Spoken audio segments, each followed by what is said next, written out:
Wow. I'm not kidding. You always make me feel good. Do you and know your how son. much money it cost me to bring these people in? Man, I thought you were gonna say about that suit, because you look real sharp. That suit is nice. Yeah. Thank you. So nice.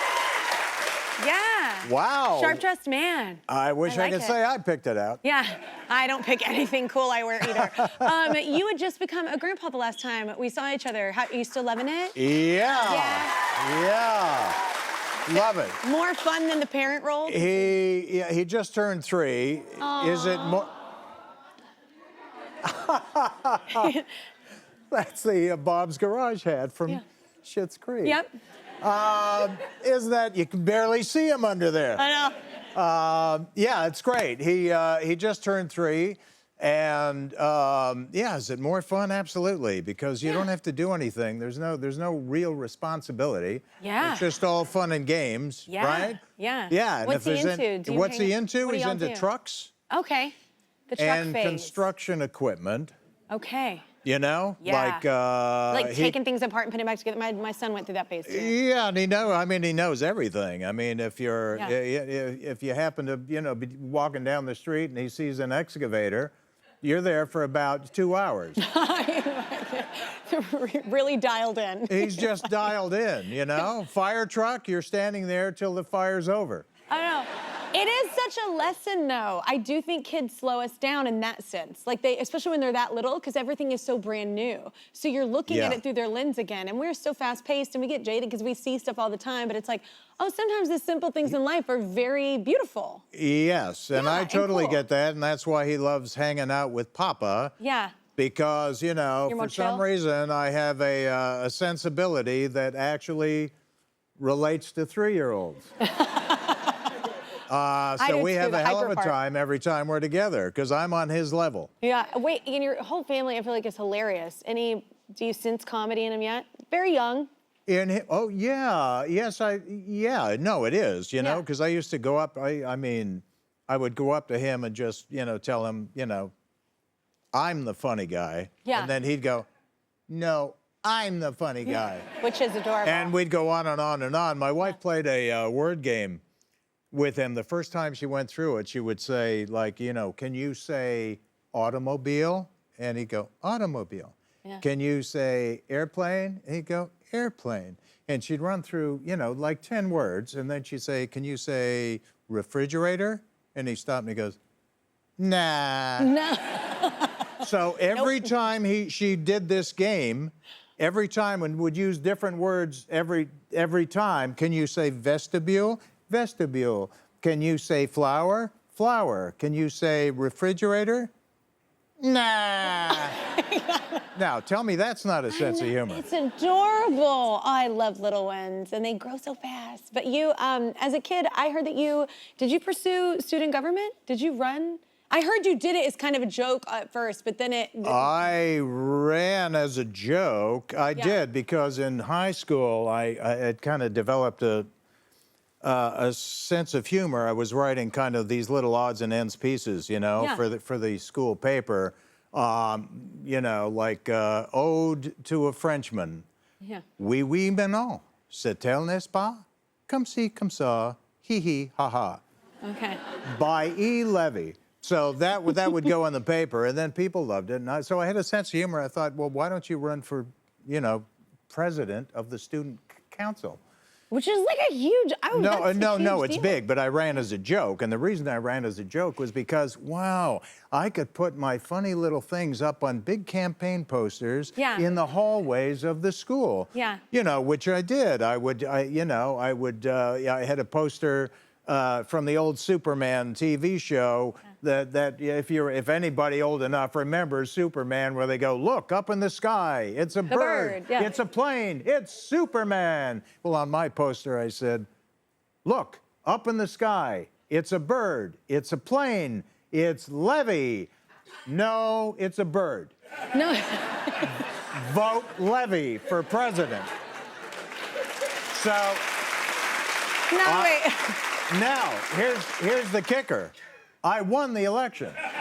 Which is, what? That's why I felt crazy. Oh my God, I love you so much. That was a look at his Apple TV Plus show, The Reluctant Traveler. So Are you still reluctant while traveling? I mean, you're 3 seasons in now. Are you better? I'm better. I mean, yes, I would say I'm much less reluctant, you know. Okay. I mean, It's working. The show is working. the show is working. I think it's fun once you're there. Once you're at because, you know, airports are still a bit of a pain. Yeah.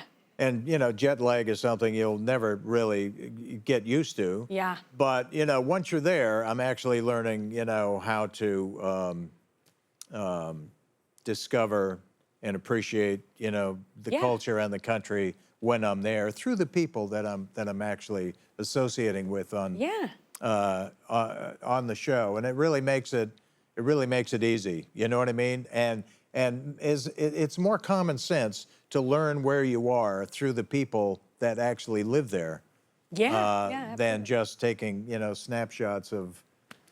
You know. Wait, speaking of snapshots, we have something in common. I don't take pictures. You don't take pictures either. Did I hear that right, or is that a lie? No, I don't. Oh. Okay, I don't I either. find myself not like taking my camera out a lot where I am taking pictures. Well, I say I'm bad at it, but I also want to just be where I'm at. That's why I don't feel like I have to document everything.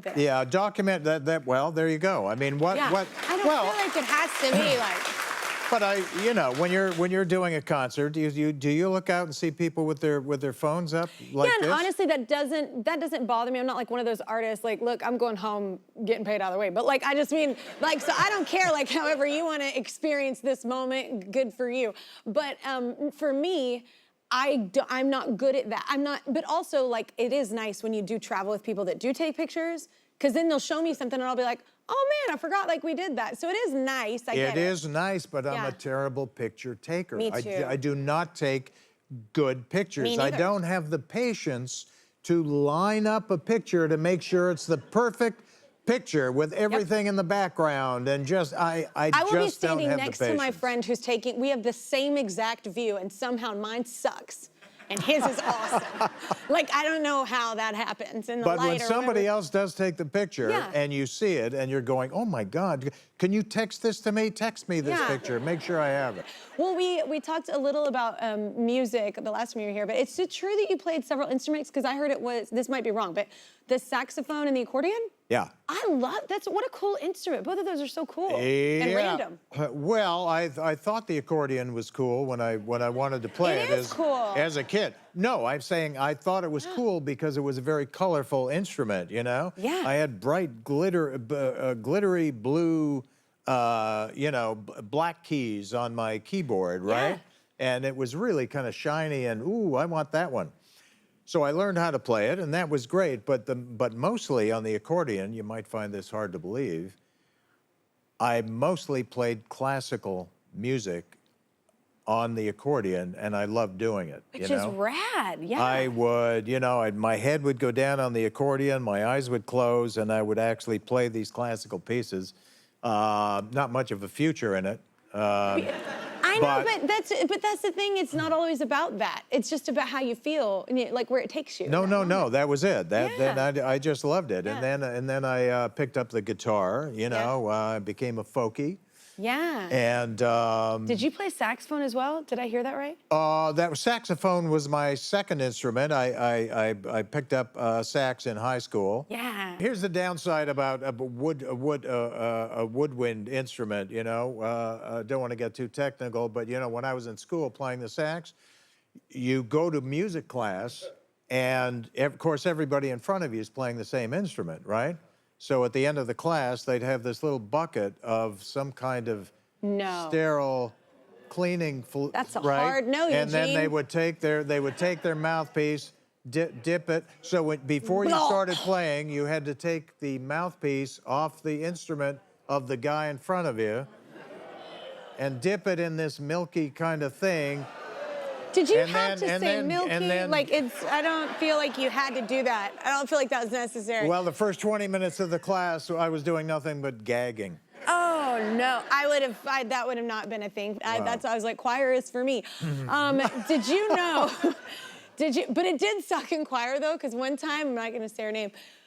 Oh man, you know, there's a lot of air that comes out of you when one is singing, and the person next to you, you smell that air. You know what I'm saying? And no Yeah. one can help if you have halitosis. And this person had halitosis, and they can't help Okay. it. But so that was a rough semester. Yeah. Yeah. It was a rough Yes. semester. It was not cool. Yeah. That's why I'm not fond of cocktail parties. Yeah.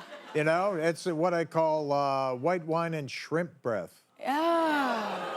See, I'm not a fan because I hate small talk. I'm not good. It's hard. Like, they're going to tell me to rap for 15 minutes, I bet. I like diving in and investing, so it's very hard for me to do small talk. It drives me nuts. Are you good at, that's why I hate cocktail parties. Well, let's put it this way. I don't talk in sound bites. I generally go on way too long about something. Me you know. too. See, it says break. It's telling us to break. Yeah.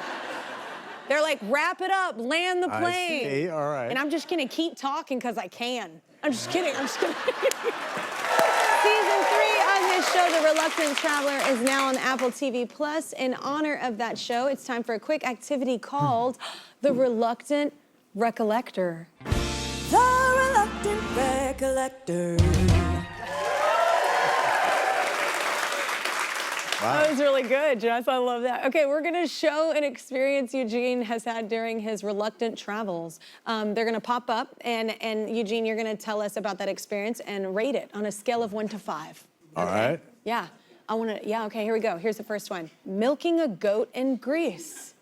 I have milked a goat. I actually, in terms of the experience, it was not that unpleasant. Okay. I mean, you I know. love like goat's milk and goat's cheese, all that. No, I love eating it. Yeah. Don't get me wrong. Yeah. But that was and there were about 200 goats in this in this barn, and they're just honestly kind of the cutest thing. They can be dangerous. Yeah. But yeah, that was not bad. Milking a goat, I would give that a solid 2.5. Not good. Next, ice fishing in Finland. That was an extremely unpleasant experience. I have Number done that. one, drilling through the ice, which was tedious. It took a lot out of me. Yeah. That they didn't tell me it would be that hard. Yeah. And then when they fish these things up, they drop them on the ice, and so there was just like a lot of dead fish and blood on the ice. And generally speaking, you know, I was going out for dinner right after that scene. Yeah. So I would give that a 1. I would give that a 1.